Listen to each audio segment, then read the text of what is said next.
یو خطاس کا تقاید دا علم تعریف کی او دا غیب زمن کی دا علم فقه و رسول فقه تعریف امراش او دویما چه هم خبر دا اغدا دا چه بعضی خلقو چه علمی کلام بدات دا چونکه دا صحابه دا تابعین پا دور کنون دا بدات دا آغی سوال جواب بمتاثر در کی چه بدات خلیتا ویا چه دا آغی اصلا دا صحابه او دا تابعین پا دور کنون او دا علم بدات نه ځکه چې اصل د دې او مسائل د دې د صحابه په دور کې شته. البته تدوین د علم په دغه وخت کې نو شوی، تدوین د علمي کلام په دغه وخت کې نو شوی. وجه دا وه چې یو خو نبی کریم صلی الله علیه وسلم په خپله بقیر حیات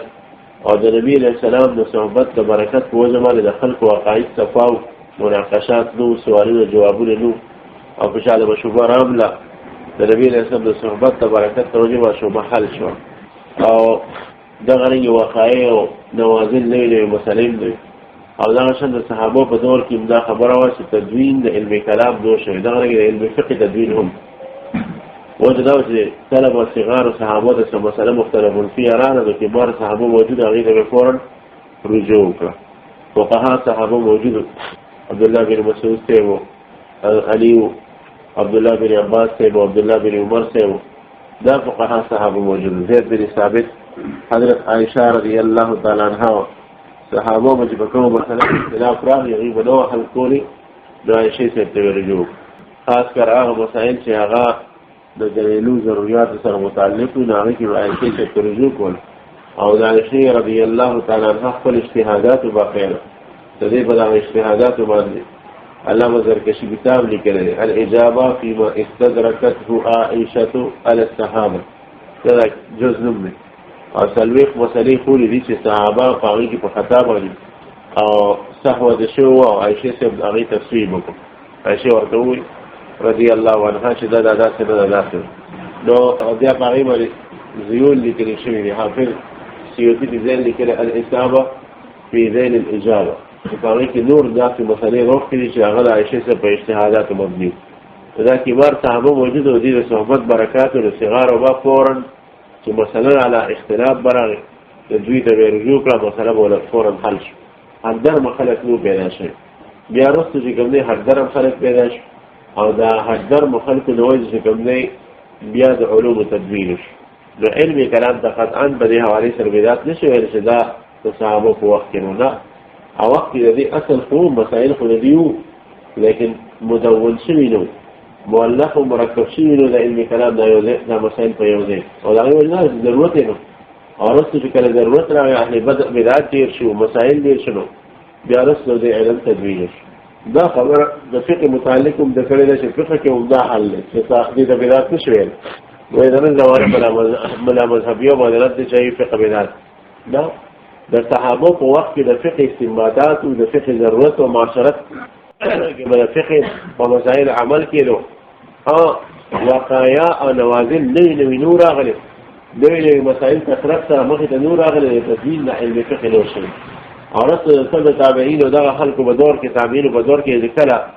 نوازل او وقایع او نوي نوي مسلې راغلي او حوادث پیدا شو، د هغې د حل ضرورت نو علماو د علم فقه تدوین. چونکې دا کتاب د دې شرعیاتو سره متعلق دی، ځکه د علم فقه او د علمي کلام خبره کړې ده، ورنه عمده حل د هر علم. چنانچه علمي نحو د صحابو په وخت کې هغې عارفین باللسان، د هغې نه به غلطي نه کېده، لحن به نه کېده، لحن به نه کېده، بلکل غلطي به نه کېده. وړه وړه غلطي به وشوه، نو هغه به غټ عیب شمار کولی شي. وروسته بیا ورو ورو چې کله اسلام خور شو، لحن شروع شو، غلطیانې شروع شو. په جلي کلام کې به خلکو لحون کول. د ابوالاسود دؤلي حضرت علي دا حضرات دې خدمت لپاره ودرېدل چې داسې قواعد جوړول پکار دي چې خلک زده کړي، او د هغې د وجې د عربۍ په دې قواعدو کې غلطي نه کوي. چنانچه نحو ایجاد شو، صرف ایجاد شو، بلکې نحو او صرف په ډېر وخت پورې یو ځای وه. په ډېرو متقدمینو کتابونو کې تاسو ته په نحو په کتاب کې صرف ملاوي.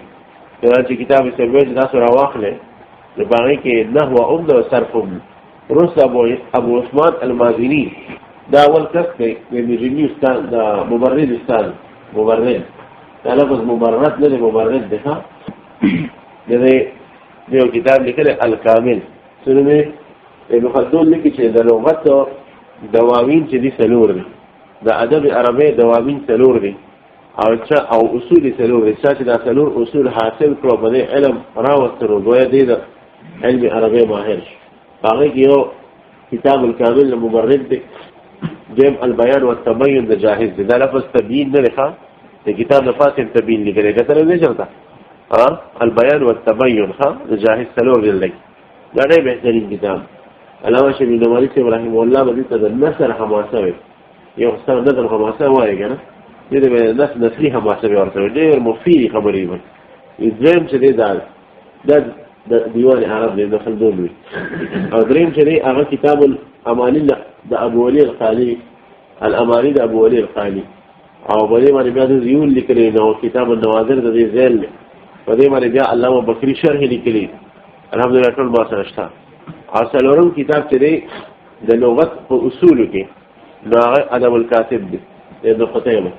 او ادب الکاتب بیا ځل شری په تر یوسفي اختزال الكتاب شرح لیکلی او دا سلمي دا غټ لغوي در شوی جواليقي علامه جواليقي په شرح لیکلی دا څلور کتابونه چې دي اصول د لغت او اصول د عربي. ابن خلدون لیکلی سمعنا من مشايخنا ان دواوين العرب 4 فمن جمعها جمع علم الادب. پیش وکړه دواوین د عرب څلور دي او دا راجم کړ علم ادب راجم. نو په دا کتابونو کې الکامل دی. الکامل یو ډېر عالم دی د مصر علامه سید بن علي البرصفي، برصفي نوم دی. دا مصر کې رسول او د بوشي دی استاد او د الکامل پڑھاو د مورد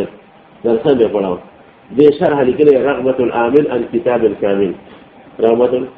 هغه لیکلی چې خلک دا مبرد دی، خو مبرد غلط، دا مبرد ویلي چې اصل کې د استاد شي دا ابو عثمان البازینی دیو کتاب لیکو الالف واللام. او چې کله کتاب لیکو نو ډېر سخت انداز کې لیکل بیا د شاګرد مخ ته کې خو څه د زمانه کتاب حل نو د په احسن طریقې سره کتاب حل کو استاد کتاب دی. هغه ډېر ځان خوشاله شو ورته چې والله انت المبرد، والله انت المبرد. المبرد اي المثبت للحق. المبرد په معنا مثبت للحق راځي. ښه پېښ شوی یو چې دا د بصریو د کوفیانو بصریانو مس کې مشهور اختلافات نه وي. د کوفیانو مشهدا علم کتلو تحکمر به مبرد کو، تحدث او استهزاء په دور باندې وسکو مبرد. دا صحیح قول دی. پېښ شوی باقي دا چې د بس یو پیرو چې کوم پولیس منډه والا دا خالص دا استاد زړیا دې استاد کور ته نه وځي بیا په کمبل کې پټو براده کمبل ته وي دې چې ګولت ته لاړو او که ګولت د خدیونو ته واپس لاړ یو ته اخرج یا ایه المبرد وبرد روزه کمبل کې پټ شي یو دا اسی ولا خد جوړ کړی ښا پېښه ویل صحیح قول دا یاقوت حمویم دې ته ترجیح ورکړی تاسو جماع کوم ذکر کو په موجمل ولدان المبرد استاد شو ابو عثمان البازینی. بازینی کا کاچور دی اول کس چې صرف د نحو د جدا کو کتاب تصریف ویلي سیولي کو کتاب تصریف او دغه کتاب تصریف جدا کو د نحو د اول کس هغه لفظ صرف علی د نحو د جدا شو صرف تعلق د یو مفردات سره راغی د نحو تعلق د مرکبات او جمع سره راغی. دا اول کس په بخا زمانه کې چې کوم نحو نو چې کله ضرورت دی موجود شو نحو ایجاد علم العروض نو د عربو سلیقه او صاحب چې کامل نو چې شعر ویلو په خپل واقع بهرونو باندې برابر راځي. لیکن کله چې د عجم دور راغی دی به شعر ویل غاډه ورغی. چنانچه امام خلیل بن احمد الفراهیدی ولا اوزان وضع متفاعل سندات موای علم العروض کی وتل کافی کړو دا غي ضرورت راغی چې کنه وخت یې تدریج نو اصل د علم چې کوم نه هم موجود ده بدات خو به علم شي اصل نه وي بالکل نه. او دا بل چې دا وسایل نه علم دي دا په دین کې بدعت نه دا دین د پر وسایل دي. بدعت خو مظلومه خاصه چې په دین کې دنه وشي دا د دین د پر وسایل وضع کول دي او دا بدعت نه. او مثال ذاتي لکه جهاد دی، جهاد ثوابونه چې کوم نه وسم شته مخه مشته جهاد باندې ایتونه وسم چې دې باندې زمانه کې هغه موجود دی او مخکې مو د جهاد په خپل ځای باندې کوم دی یو اعلی عبادت دی. لیکن هغه زمانه کې جهاد په تور باندې کېده دې زمانه کې جهاد چې کوي په ټایکور باندې کې په تو باندې کې په کلاشینکوف باندې کې په فدایي باندې کې امریکایانو باندې فدایي کېږي عراق کې نور ځای دا ټول چې دي دا د جهاد وسایل دي د بدعت نشو دی او سره سره پاتې دا بدعت فدایي بدعت دی او کلاشنکوف باندې استعمالي تورو به استعمالي نه بدعت ترور کلاشنکوف دا به حماقت ډېره تصور دا شان د هر علم دی او دا خبره ده کړې په دې چې کله اختلاف پیدا شو او اهل باطل لته شروع کړ په حق کې او باطل میول او باطل آراء پیش کول علم کلام چې کوم دي علماء تدوین کو دریا تدوین یو بالله خبره کړې ده چې دا علم فقه او علم کلام چې دا تعبیر په دور کې نو مدون دا خبره صحیح تاسو تسامح ده ځکه چې تابعین په دور کې فقه مدون شوی امام سره تابعو یو ولفظ استو تابعو جو قدر اغا انس سره ملاقات شو او نور روایتونه ثابت دي چې شپږ صحابه سره تقریبا دغه شی ملاقات شو نو هغه تابعین او هغه د فقه د تدوین کولو ظاهره او دغه شند علم کلام تدوین چې کوم دي تابعین په دور کې شو چې امام سره الفقه الاکبر کتاب او بل علم کلام کې لیکل نو بهر تابعین د دور نه چې کوم دي علم کلام تدوین شو وی اعلم ان الاحكام الشرعيه منها ما يتعلق بكيفيه العمل الاحكام الشرعيه بعض اغلي احكام الشرعيه شغله كيفيه عمل سره تعلق ساتي او بعض اغلي چې د اعتقاد سره تعلق ساتي د احکام الشرعيه دي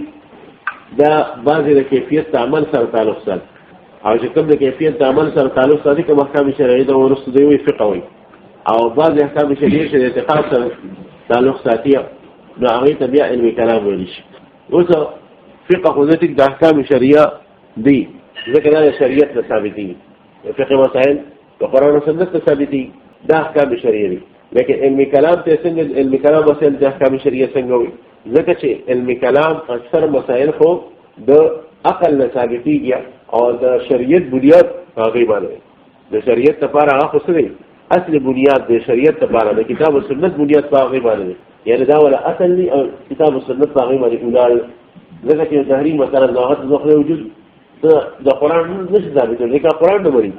یو ځکه خدای نه ته په د قرآن خبرې کې نو په دلایل عقلیو سره به خدای او د خدای کتاب دا به ثابته نو دا غي لپاره بنیاد شي د دې څنګه احکام شریعه دا غي جواب دا دی چې د علم کلام مسائل د احکام شریعه ذکروي چې اصل کې یو خو د احکام ټیک دغه شک نشته چې احکام عقلیه دي اصل کې د علم کلام هغه مسائل او احکام عقلیه دي او دا عقل تابعی شریعت نه خو اعتدال په شرع سره اعتدال په شرع سره دا معتد به کې ګرځي او معتبر او اعتبار چې ولا ورته شي ال چې شرع سره موافقه د شرعي چې ورته وي د علم کلام د احکام ته هم نو په اعتبار د اعتدال او په اعتبار د اعتبار یو ور سره وي او دمو جواب دی داسې کې په احکام شریعه کې بعض ځاتوي چې هغه دغه بنیاد عقل له ورنه ډېر په عقیده کې ځاتوي چې دغه بنیاد بیا نقل له لکه ګوره حشر د اجساد شو یعنی بعث بعد الموت شو رؤیت د باری تعالی شو پولیسرات شو عذاب قبر شو د دې عقل سره تعلق نشته دا ټول په نقل یعنی په شریعت باندې ثابت دي نو نظرا الى ذلك ذکر علم کلام د کومه الاحکام الشرعيه وي په څه خبره کوي دا خبره کوي احکام شرعيه چې بعض غړي متعلقي د کیفیت عمل سره او کیفیت د عمل سره زي مطلب څه دی لکه صلات او عمل ٹھیک شو او د دې صلات وجود چې دا یو کیفیت دی نه صلات واجبه ده ٹھیک او د وجود چې یا کراهت چې یا حرمت چې ټول لري انسان د عمل سره متعلقي لکه صلات واجبه ده کې صلات څه دی عمل دی او کیفیت واجب دی ٹھیک وجوبي دا کیفیت دی او واجبه دا په حکم لګیدل په صلات باندې د بعض هغه احکام شرعي چې کیفیت عمل سره متعلق دي وتسمى فرعيه وعمليه او چې هغه احکام شرعيه چې د عمل سره کیفیت د عمل سره تعلق ساتي هغه فرعيه او عمليه ومنها ما يتعلق بالاعتقاد او بعض الاحکام الشرعيه له اعتقاديات احکام شرعيه او د یو تاسو ما کوله چې اعتدال ادا مسائل اعتقاديه اعتداد او اعتبار په شرع سره دي ومنها ما يتعلق بالاعتقاد او احکام شرعيه کې بعض هغه چې اعتقاد سره تعلق ساتي او تسمى اصليه و اعتقاديه دا غي بیا اصليه او اعتقاديه ویل شي والعلم المتعلق بالاولى او په لومړي سره چې کیفیت د عمل سره چې احکام شرعي د کیفیت د عمل سره تعلق ساتي دې سره چې علم متعلق دي يسمى علم الشرائع والاحكام غي علم الشرائع والاحكام ايش هغه تسويه او اصل الفاظ قلت علم الفقهي اصل الفاظ يسوي علم الفقهي يسمى علم الشرائع والاحكام غي علم الشرائع والاحكام لما ان لا تستفاد وجه تسميه يعني چې هغه احکام شرعيه چې کیفیت د عمل سره تعلق ساتي هغه ته علم الشرایع والاحکام ور سره هغه ته سوی علم الشرایع. علم الشرایع ورته ولي دغه وجه د تسمیه او د بیان. علم الاحکام ورته ولي دغه وجه د تسمیه او د بیان کې سوی دا علم الشرایع وجه د تسمیه وي. علم الشرایع ورته کوي لما انها لا تستفاد الا من جهه الشرع، ځکه چې دا صرف د شریعت معلومیږي، ځکه دا علم د علم الشرایع وي. او دا علم الاحکام ورته ولي ولا يسبق الفهم عند اطلاق الاحكام الا اليها اي العمليه. ايش ځکه چې کله د لفظ احکام د دې لفظ اطلاق وشي فهم سبقت نگی مگر صدا چې مراد به د احکام او شکل احکام عملیه د علم الشرعي والاحکام وي. وبالثانيه اتف اغا وبالاولى معنى او معنى دا شو چې والعلم المتعلق بالثانيه يعني وين فاغلي اغا احکام شرعيه سره کیفیت عمل سره تعلق ساتي. یو اغا احکام شرعيه دي چې هغه اعتقاد سره ساتي، لومبري څه ویل شي فرعيه او عمليه، او دیم ته څه ویل شي اعتقادي او اصليه. اوس هغه علم او هغه احکام شرعيه چې اعتقاد سره تعلق ساتي هغه مندوب څور کې نوم ولا څور کې. وبالثانيه علم التوحيد والصفات، هغه علم التوحيد والصفات. علم التوحيد والصفات ورته ولي دې ولې د سیاست اوس باندې ذکا لما ان ذلك اشهر مباحثه واشرف مقاصده. ودې علم کلام ته علم التوحيد والصفات ذکوي چې توحید او صفات او علم کلام کې ډېر بحث لري. د الہیات واسطه چې باندې توحید او صفات راغلي، او پسې رسل نبوات واسطه چې باندې نبی صلی الله علیه رسالت بحثونه دي، د حکمت الانبیاء بحثونه دي، او د انبیاء کرامو د معجزات بحثونه دي، او د اثبات د رسالت او د آخرت بحثونه دي. په آخرت کې باس بعد الموت او عذاب قبر دا ټول پکې راشي. دا ټول علم التوحید علم کلام کې دا ټول ښه، لیکن تسمیه الکل باسم الجزء جوړ کوه هغه داسې دي ټول علم التوحید او صفات وي. حالانکه توحید او صفات علم کلام یو جز دی، یو حصہ ده، لیکن ټول علم التوحید او صفات ولې دا غوړه باندې وځکه لما ان ذلك اشهر مباحثه. دې اشهر چې کوم دي د مباحث علم کلام دي، او د شی تسمیه چې کوم دي په هغه شی اشهر سره کوي. لکه سوره بقره کې د بقره ذکر دی او مشهوره قصه ذکر ټول سوره سوره بقره وي، ټول سوره تسوي سوره بقره وي. لما ان ذلك اشهر مباحثه، لکه دا اشهر التوحید الصفات د مسؤل اشهر مباحث دي او دا اشهر مقاصد دي. دې د پوره خبره پوره شو. وقد كانت الاوائل له ضرورت د علم کلام او علم فقه. دا ضرورت علم کلام علم فقه کله متجدد شو موجود شو د دریافت او تدوین د دې دوه علمي وشو. لهذا دا بدعت نه ځکه چې اصل موجود د صحابه په دور سوي. وقد كانت الاوائل من الصحابه والتابعين رضوان الله تعالى عليهم اجمعين لصفاء قائلهم ببركه صحبه النبي عليه الصلاه والسلام. دا دی دا ویلي چې جناب تدوین د فقه چې کومه استاد په فن د ورحاشي کې ویلي مسعودي ورحاشي حواله سره تدوین د فقه ته د تابعین په دور کې نو د امام مالک په دور کې خدا شو، او امام مالک تابعین پیسه امام مالک سو تابعین د تا خدا وې چې د تابعین په دور کې د علم تدوین نو چې د فقه تدوین امام مالک په دور کې امام مالک تابعین بیا به تاسو مؤشری کړی چې دا امام مالک تابعین او دا تبع تابعین او دا خبره صحیح امام مالک تابعین. هغه صحابي سره ملاقات نو شوی، البته د تابعین سره ملاقات شو چې هغه ته بیا تبع تابعین وي. یو بل نقطه ته پاتې شوی دا چې جناب یو بل تابعی د قدر څه هغه تدوین کړه هغه مرته امام ابو حنیفه رحمه الله دا تابعی و او د په تابعیت باندې د ثقات او اجماع او د علم فقه تدوین کړ. د علم فقه څه کړو دا چې 40 کسان په مجلس کې وکیل او یو مسله د رسول قرآن او حدیث دول اسلکه او یا د مسله تقریبا قولوی لیکلي. امام څه مناقب ولي علامه قولوی کتاب لیکلی باغی کې لیکلی دول اسلکه او یا د مسله چې کوم امام څه وروخ کې قرآن حدیث چې دغه مسلې یو سړی قرآن حدیث وروخ نو الف یو علم تدوین کې کړ. لهذا تدوین د فقه شریعت تابعین په دور کې شو یو مالک څخه نو کړل د څه محشر ویلي بلکې ځکه له امام ابو حنیفه تاسو ورغله د دې وجنه په مذاهب اربعو کې د تابعیت درجه چې کوم دی امام ابو حنیفه ته حاصل ده. امام مالک تبع تابعو او امام شافعی خو تبع تابع هم نو. امام احمد ته خو بیا د امام شافعی شاګرد، امام ابو حنیفه ته د شخصیت نه تابع. بیا علاوه جلدی سیوطی او کتاب لیکل الفانیس فی الاسانید او باقي کې ناشنا سره راجمه کړی. د باقي کې یو سره دا دی چې امام ابو حنیفه ته روایت کړی امام مالک څخه. امام ابو حنیفه ته روایت کړی امام مالک څخه او امام ابو حنیفه شاګرد دی امام مالک. دا خبره امام مالک جلالت قدر خپل ځای باندې یو مالک سره نو بحث شو تیو دسو د ماته چې امام مالک او مریفه څخه شاګرد وای دا څه چا ویلي پېښې یو روایت نه لیکل شوی دی کړي ما دا پس سیوتی باندې سند کې دوه راویان ضعیف دي کوثری په دې مسله روح کتاب لیکلی اقوم المسالک في روايه مالك عن ابي حنيفه وابي حنيفه عن مالك اقوم المسالك دا کتاب دی او دا ثابت کړي سیوتی دا خبره صحیح نه ده پس هغه ته بګی شوی امام صاحب دا امام مریفه څخه امام مالک څخه شاګرد نو دا ویل شو انت امام مالک څخه امام مریفه څخه شاګرد ځکه امام مالک څخه تواريخ نگار او مستند تاریخ دا لیکلی دي چې 60000 مسلې امام مالک ته د امام ابو حنیفه کتابونو دروغ کوي څوره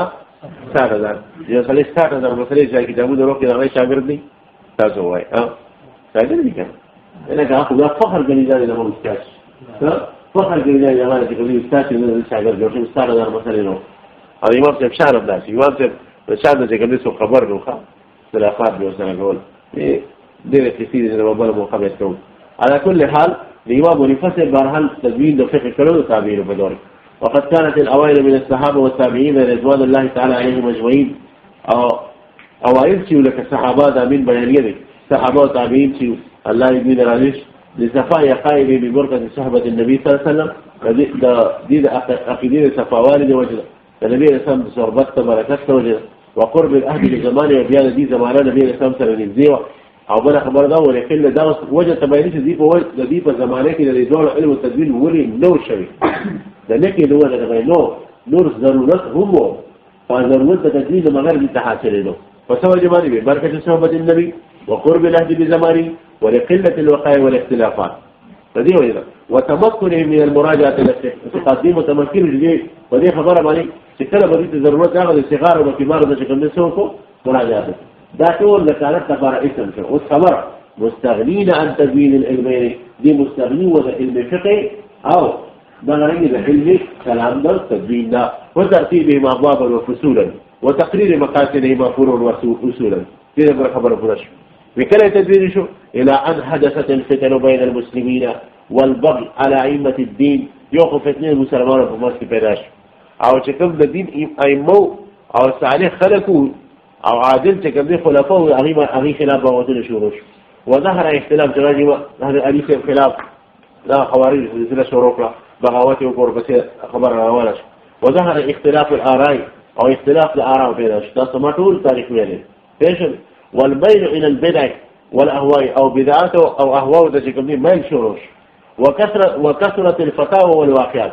او بفروق الفتاوى اللي تفوسل دي شو فتوى والواقعات او دي مسائل نوازل کې وتوي حوادثات والرجوع الى العلماء في المهمات او په اهم مسائل کې علماء ته رجوع كثيره شو فاشتغلوا بالنظر والاستدلال والاجتهاد والاستنباط دي مشغوله شو نظر او استدلال د دې راجع اوس علمي کلام دی او اجتهاد او استنباط کې دې راجع علمي فقه ته کېږي دي کې مشغوله شو وتمهيد القواعد والوصول او دا غره کې تمهيد د قواعد او اصول کې او په ترتیب د ابواب او فصول کې مشغوله شو او دا غره کوم مسلې چې د زمانه ضرورت ته پوره کول د لپاره د قران او حديث او مسلې هغه دغه په تفسیر کې مشغول شي او تفسیر المسائل بادلتها وايراد الشبه باجابتها او په خپل شبه واردولې په سوالونو باندې او دغه جواب لري ورکو دا طریقه عراقی و یو مسله بل راغلی نو دی ور مخکې له صورت جوړ کوا دا د فقيه شان امام لیث یو له اسنادي امام دې امام مالک ته سبق نو هغه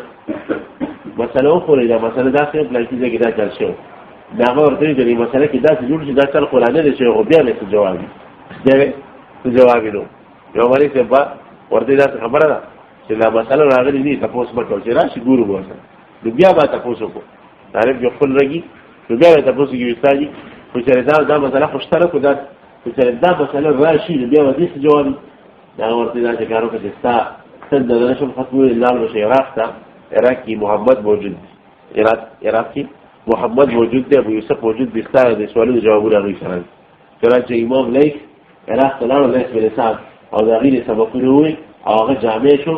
د عراقي نو د امام مالک په طریقې او واقعي د تمام سوالونو جوابونه ورته ویلوش وقله غیر مالدار بولاو ډیر مالدار بولاو دوره مالدار او چې د 300 کورونو کفالت وکړو 300 کورونو او دوره زیاته زمکه وا چې د کال پس اجاره واغستا 25000 دینار د سرو سکه او زوی وي چې کار اخر براتو ټول دې صدقه کړي اخر کې وقرض دار اخر کې وسو قرض دار دون سخيوه سخاوه ورکړو دا وایي وإرادة شبه بأجوبته الشبه موارد في جوله جوابين وأخذان فقهاء حنفية طريقة وتعيين الأوزاع والاستناد دو دغ زمانك بيا تعيين الأوزاع أو تعيين الاصطلاحات شروط وتبيين المذاهب والاختلاف وتبيين المذاهب وتبيين الاختلافات شروط وجدا أرتوشو